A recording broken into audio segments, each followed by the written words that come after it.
What's up guys, my name is Andrew and this is Motorcycles Off-Road, and today I wanted to do a special video and talk about one of my favorite YouTubers, a real inspiration for me and many other people who like to ride, make YouTube content, and just get out there and explore. This channel is Itchy Boots, and I want to talk about her and the motorcycle that I have in common with her and her channel. Right before we get into the video, I have two quick announcements. Number one, if you have a 300L Rally or you really like the aesthetic of the 300L Rally, my first generation of new t-shirts are on sale on the website Motorcycles Off-Road. Check them out, you might find them interesting, and it's a good way to support the channel and what we do here. You get an awesome t-shirt, and I get to reinvest the money into moving forward, into more art designs, and furthering the channel. And number two, if you do like discussions about a 300L Rally, a couple friends and I started a Facebook community where we can all just talk amongst ourselves, share pictures, etc. I'll put both links in the first comment below, and why not at the very least check out the Facebook page. Now onto the video. This is Noraly. Good morning internet, it is 9:45 in the morning and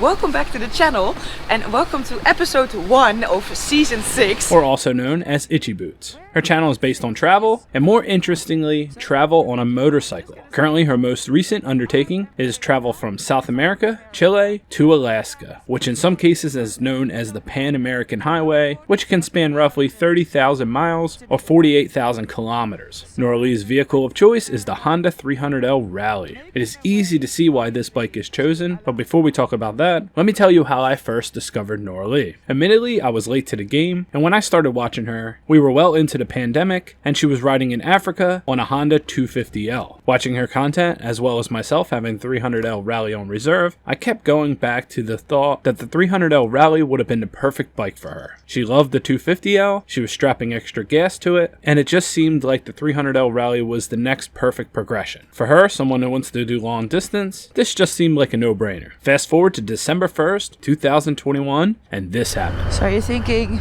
why get another bike? I am riding one, which is totally true. But I think season 5 in Africa changed so much for me.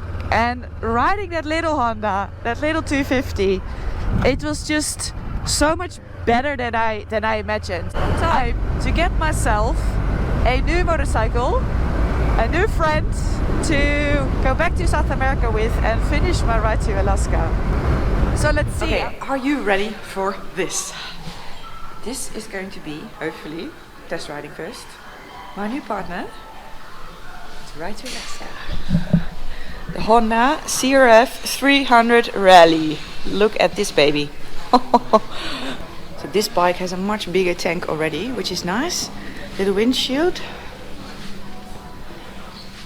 What do you think? I think she looks awesome. So she did it. She picked up the bike that me and many others watching thought that she should. At this point, a few things happened. One, she was able to continue her travel from South America now that the pandemic was starting to fizzle out. And two, so many new people were discovering her channel. Like, who is this educated, multilingual, geologist woman who travels alone on a brand new bike that has tons of buzz around it? So how did that help her channel? Well, from what I can say and what I remember, at this point, she was somewhere around 700,000 subscribers, which is a great accomplishment, I must say. But in those 7 months of having this motorcycle and riding in South America, she went from 700,000 to 1.4 million subs, which she has currently. And I can't say it's just the buzz around the bike. I mean, she is passionate, likable, and she's doing something that many of us could only dream of. But the bike, the Honda CRF300L Rally, has a ton of buzz around it, so many people are interested in the bike just in general. And to top it off, it's very limited in quantity, which in turn helps keep the popularity, as many people are looking for more information on this particular motorcycle. Now, the decision she made when she first talked about getting her new bike, she considered the CRF450L. And man, I was so happy she didn't take that bike. I mean, yeah, I'm sure a lot of owners love that motorcycle, and I'm sure some people can take it on long distances, but for this task, the Rally is just better. We also test rode the 450L last week already, because they had it, so I was like, let me just test ride that one. Right, so this is the 450L. It's from 2019. It has less than 4,000 kilometers on it. Just going to take it for a little spin, see how it feels.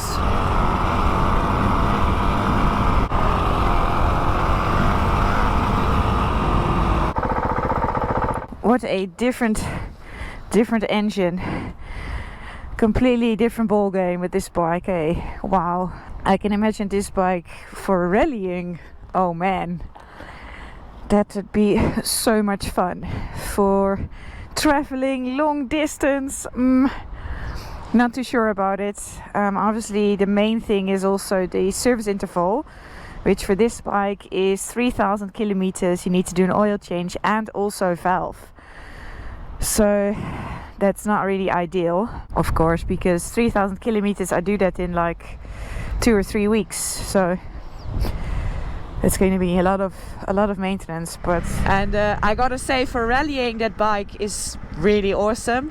When it comes to long distance traveling, you want a reliable bike. You want a bike that doesn't have really short service intervals. So yeah, I think this bike ticks all of those boxes, I think, in terms of what I'm looking for. And I can probably ride a rally with this as well, why not? I mean, I did it with the 250, so I don't see why I couldn't do it with this one. Alright, I don't think I actually have to ride for much more to know that this is my bike. This is going to be my companion that is going to take me all the way to Alaska. Let's talk about it for a second. The 450L is bad at slow technical riding. It has flameout issues. High compression, the engine stops, it could almost throw you off the bike. She does a lot of slow technical riding. The 450 has bad service intervals for travel. For example, oil changes on the 450L are 800 miles, whereas the 300 Rally is 8,000 miles. The small stock gas tank on the 450L is not great, but it also has worse fuel consumption. To put it in perspective, the 450L can get roughly 47 miles per gallon on its 2-gallon tank. So stock, if you don't upgrade the tank, you're getting 90 to 100 miles on a full tank, or 152 kilometers. The 300L Rally gets 74 to 78 miles per gallon stock with a 3.4 gallon gas tank, which is 251 miles or 404 kilometers over a full tank. Even if you carried the same amount of fuel on the 450L as the 300 Rally, you would still miss out on the incredible gas efficiency of the 300L, which is about 50% better per volume. Another thing to mention is seat height. While she is, I would consider tall for a woman at 5'8", which I believe is 2 inches above average in height, but when your bike is loaded for gear and travel, a low seat height is ideal. A big main reason is when your bike starts to tip, and with all that extra weight, you want to be able to put your foot down as soon as possible to keep your bike's center of gravity. As the bike leans more and more, you handle more of the weight, obviously. So if the bike has to tip more for you to even reach, well, by the time you catch it, you can see that that's an issue. The 450L has a 37-inch seat height. I mean, yes, it has tons of suspension, and it's great for rough off-road situations, and she does find herself in some of these situations, but the lower seat height of the 300L Rally is much more suitable for the type of travel and the type of riding she does overall. So when I say Itchy Boots wasn't wrong, I feel she made the best possible decision on a motorcycle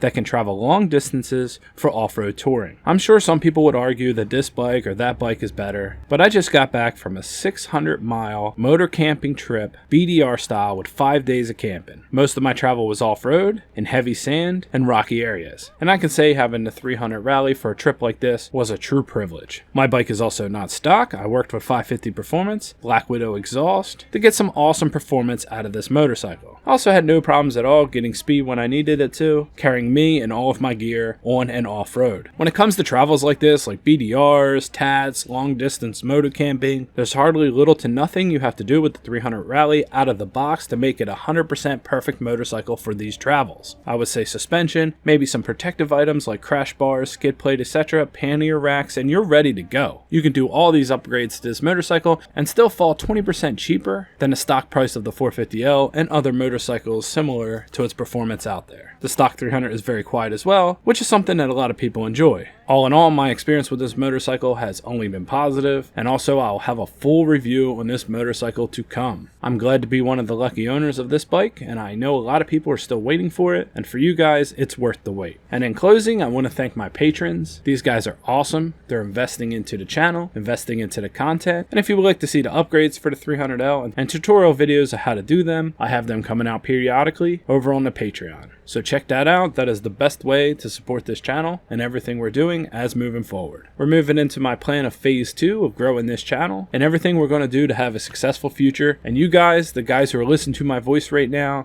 the guys who hit the like on the videos, subscribers, and most of all the patrons, I thank you so much for the support. Well, I'll catch you on the next one, guys. My name is Andrew. This is Motorcycles Off-Road, and stay safe out there.